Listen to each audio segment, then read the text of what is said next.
What if I told you that one of the strangest and most chilling encounters between humans and something not of this earth didn't happen to soldiers, scientists, or secret agents, but to ordinary people going about their lives in the quiet heart of America? What if the story I'm about to share wasn't a tale from a movie, but an account whispered between locals, hidden in dusty archives, and only recently resurfaced? Once you hear it, you won't look at the night sky the same way again. It began in the summer of 1974 in the rolling fields outside a small town in Kansas, a place that rarely made headlines. The people there were simple folk: farmers, truck drivers, high school teachers, kids with baseball gloves and bicycles, folks who believed in hard work, family dinners, and faith. Nothing about this town suggested mystery.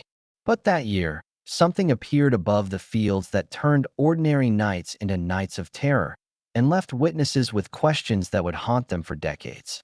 One evening, just as the sun slipped below the horizon, a family was driving back from a relative's farm.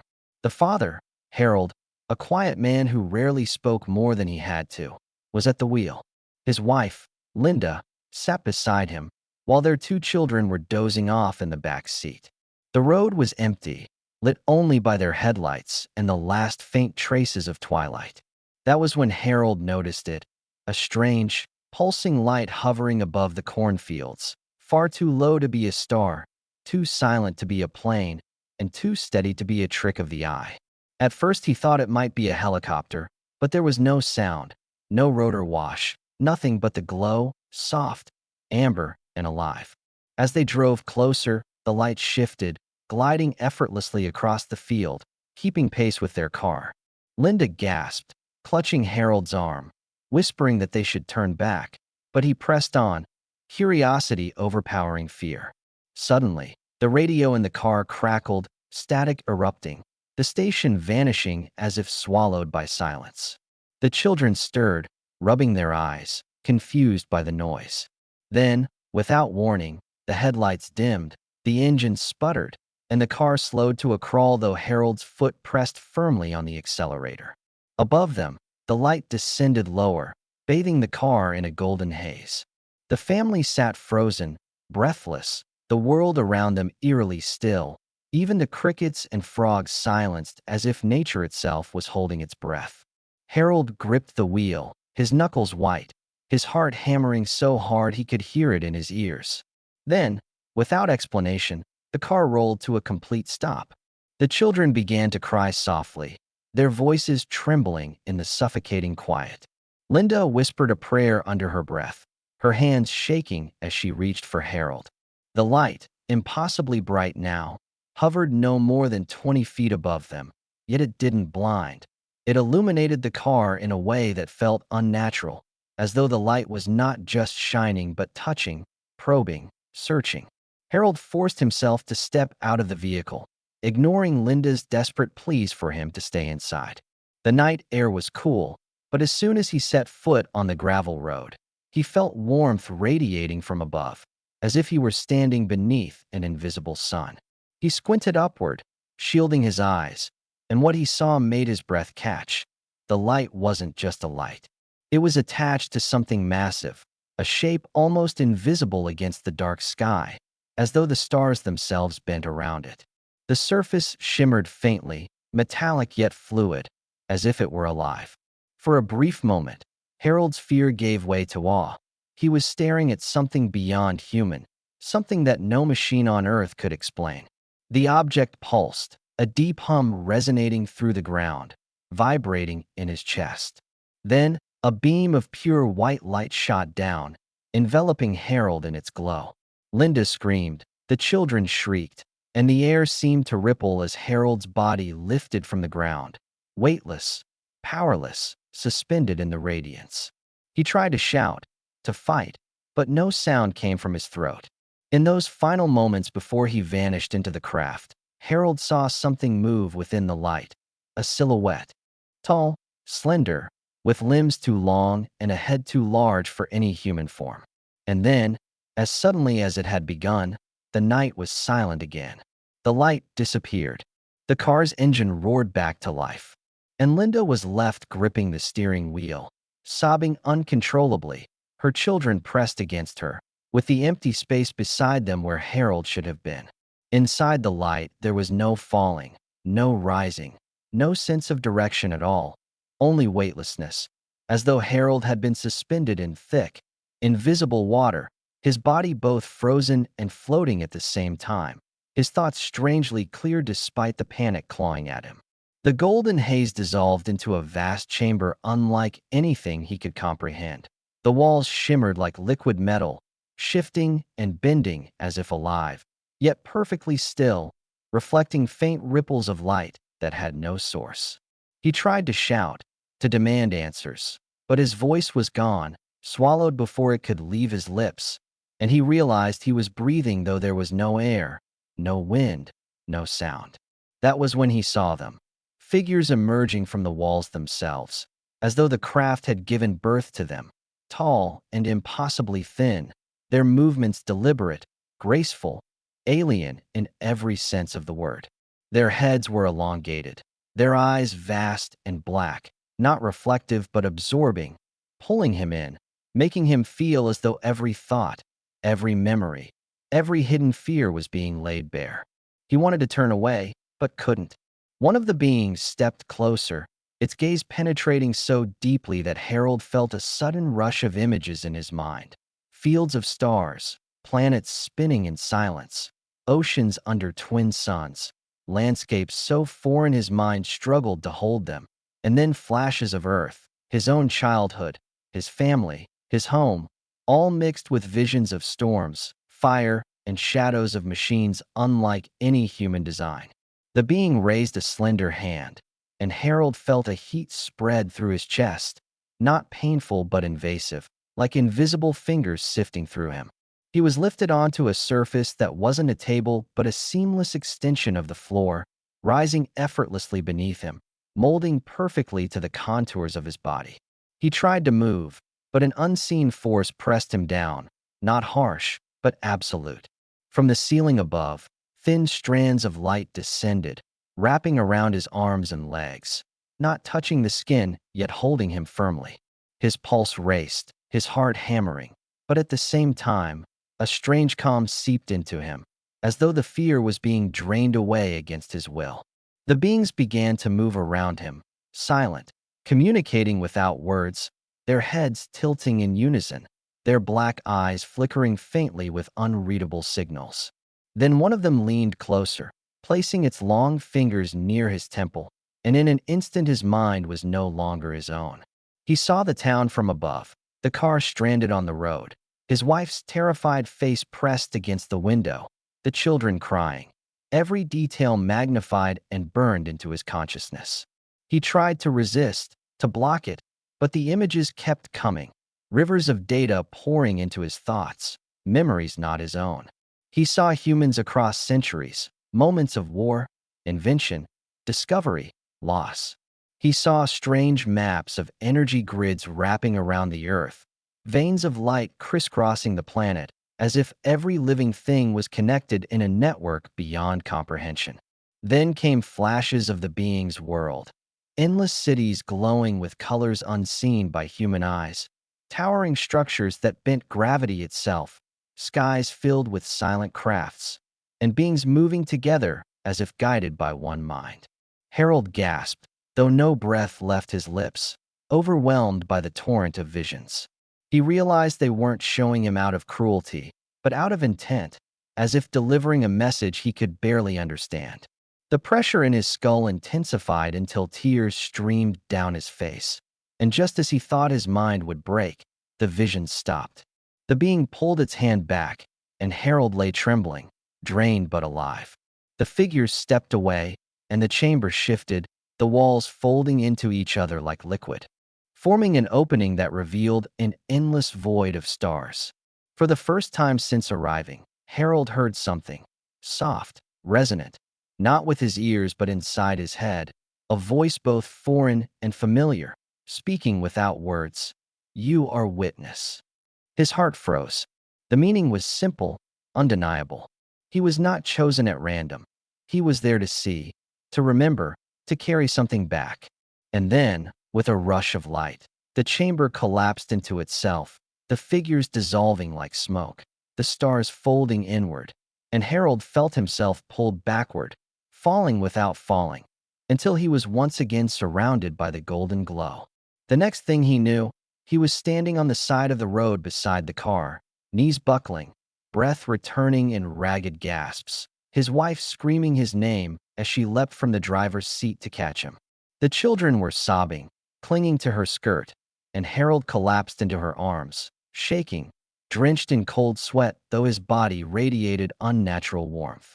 He tried to speak, but his voice cracked, his throat raw, and when he finally managed words, all he whispered was, "They showed me." The night after Harold returned to the car was a blur of panic, confusion, and silence that seemed louder than any scream.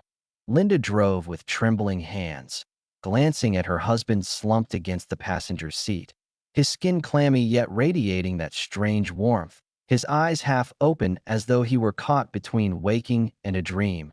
And in the back seat the children cried themselves to exhaustion, their small voices fading into hiccuping sobs as the headlights cut through the empty Kansas road. By the time they reached their farmhouse, Harold could barely walk, and Linda half carried him inside, laying him on the couch while whispering prayers, afraid to call a doctor, terrified of what questions might be asked and what answers she could possibly give.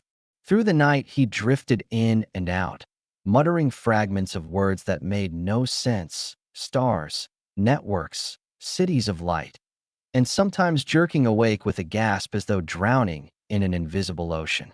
When dawn broke, he sat up suddenly, startling his wife, and though his face was pale, his eyes burned with a strange clarity, as if he had seen something no human should ever see. Over breakfast, he tried to explain, haltingly, his voice shaking as he described the chamber, the figures, the visions burned into his mind. But Linda pressed her hands to her ears, insisting he stop, tears streaming down her cheeks, terrified not just of what he was saying, but of what it meant for their family if it were true. Yet despite her fear, she could not deny what she had seen with her own eyes: the car stalling, the light above them, her husband lifted into the sky. Word spread quickly in town, as it always did in places where everyone knew everyone. And though Harold never spoke publicly, neighbors whispered of strange lights over the fields, of cows found wandering in the middle of roads as if dropped there, of machinery failing without reason. Some dismissed it as wild imagination, but others lowered their voices when speaking of it, wary of being overheard by strangers or even their own friends, for the rumor of government men in dark cars was enough to keep most people quiet. Harold returned to work on the farm, but he was not the same. He would stand for hours at the edge of the fields, staring up at the night sky, as though waiting for something, listening to something only he could hear. He spoke little, but when he did, his words unsettled those around him. Talk of patterns hidden in radio static, of energy flowing through the ground beneath their feet, of a feeling that he was being watched not by one pair of eyes, but by thousands.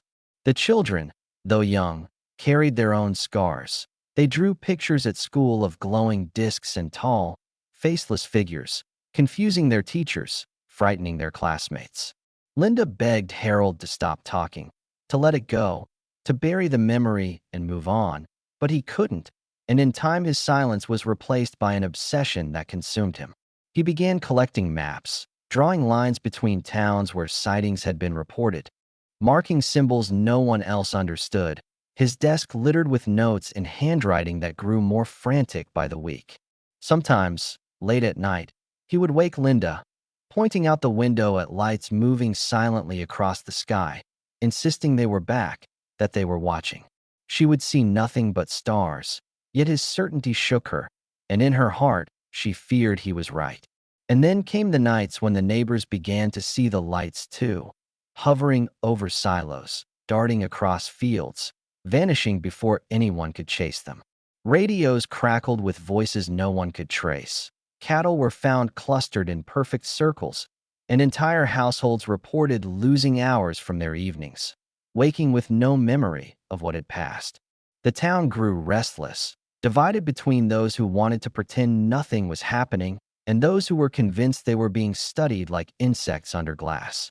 Harold, once a quiet farmer, became the reluctant center of it all, people knocking at his door in the middle of the night asking what he knew, what he had seen, and what was coming next. He never claimed to have answers, but the look in his eyes, the haunted certainty, the weight of knowledge he couldn't explain, was enough to convince them that something beyond their understanding had chosen their little town. And when, weeks later, the lights returned in greater number, covering the sky with a silent formation so vast that even the most skeptical residents could no longer deny it, Harold knew that his role was not over. It had only just begun. When the lights came back, it was no longer a secret whispered in kitchens or muttered at the diner. It was undeniable, a spectacle written across the sky above the small Kansas town. A vast formation of glowing orbs moving in silence, arranged with a precision no aircraft could match, shifting patterns like symbols too complex for human minds to decode, stretching from horizon to horizon until even the most skeptical farmers stood frozen in awe. People poured into the streets, pointing upward, some crying, some praying, some filming with shaky hands as their radios died. Their headlights flickered, their watches froze. Harold stood among them, his face illuminated by the glow, and for the first time since that night on the road, he felt not fear but recognition, as if the patterns above were speaking directly to him, a continuation of the message he had been shown inside the craft. Cars rolled into town carrying strangers in suits who spoke in clipped voices, ordering people indoors, claiming it was nothing but military exercises, though the townsfolk could see the men themselves staring upward in disbelief when they thought no one was watching. Reporters arrived, their cameras catching only fragments before equipment malfunctioned. The footage scrambled into static, while locals swore they could feel a vibration in the ground, a pulse in their very bones that matched the rhythm of the lights.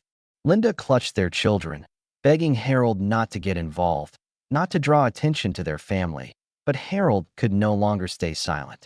He gathered those willing to listen in the town hall, telling them about the visions, the maps of energy across the earth, the sense that humanity was not alone and never had been. And though many dismissed him as a madman, others felt the truth in his words, their own sightings and missing hours too vivid to deny.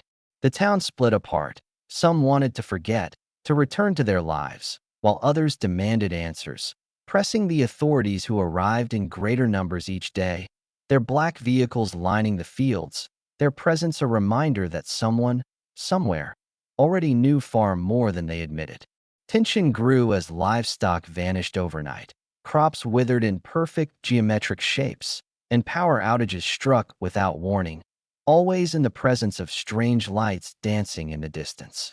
Children began waking with the same drawings Harold's kids once made: tall beings, glowing chambers, landscapes of twin suns, sketched in crayon with uncanny detail. Linda begged her husband to leave, to take the family far away, but Harold insisted it would follow them no matter where they went, that he had been marked as a witness and could not run from it. The breaking point came one moonless night when the lights descended lower than ever before, flooding the fields in blinding white, so close that the entire town glowed as if it were day. Windows shattered without sound, animals bolted in terror, and in the center of it all Harold collapsed to his knees, clutching his head as visions poured back into him with unbearable force. Rivers of humanity's future, of choices yet to be made, of warnings about paths leading either to ruin or to survival. The crowd screamed, scattering, while the officials shouted into radios that no longer worked. In that chaos, Harold lifted his face to the sky and whispered a single word that no one else could hear, but which vibrated in every soul present. Listen. And then, just as suddenly as it had come, the light vanished, leaving the town in darkness, the only sound the ragged breathing of hundreds of people who knew they had witnessed something beyond denial. Harold never spoke of it again. He returned to his farm, working the fields in silence. But those who saw him said his eyes were changed forever, carrying a depth that made it impossible to look too long without feeling exposed. The town was never the same. Families moved away, others stayed but lived in quiet unease, and government vehicles were seen for months afterward, parked on distant roads, watching. Linda carried her fear like a shadow until her last days. But the children grew up remembering not just terror, but wonder, a sense that they had seen what most of the world refused to believe. And as for Harold, he lived out his life under those same Kansas skies, staring at the stars each night, waiting, knowing in his bones that it had not been an accident, not a dream, but a message left in human hands. And if you drive through that town today and ask the older folk about the lights, some will smile nervously, some will deny it outright. But a few, those who remember standing in the fields when the heavens opened, will lower their voices and tell you the same thing. The sky is not empty, and once it chooses you, it never lets you go.